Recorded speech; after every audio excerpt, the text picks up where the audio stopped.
Welcome to my new video. তো কেমন আছো বন্ধুরা? আমি লাকি। Let's start.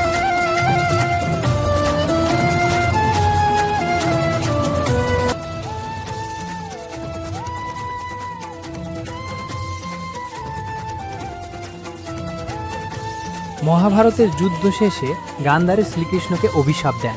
যেমন কৌরব বংশ ধ্বংস হয়েছে, তেমনি যদু বংশ ধ্বংস হবে। সময়ের সাথে সাথে সেই অভিশাপ সত্যি হয়। যদু বংশে শুরু হয় ভয়ঙ্কর গৃহযুদ্ধ।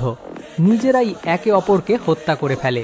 এরপর সমুদ্র ক্রমশ দ্বারকা নগরীকে গ্রাস করতে থাকে। শ্রীকৃষ্ণ জানতেন যুগ শেষের সময় হয়ে এসেছে, তাই তিনি বনে চলে যান। সেখানে বনে জরা নামক এক শিকারী হরিণ ভেবে শ্রীকৃষ্ণের পদতলে বান করে।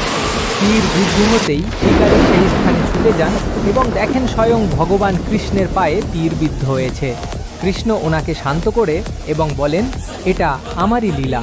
এরপরই কৃষ্ণ মর্তলোক ত্যাগ করে বৈকুণ্ঠ ধামে চলে যান।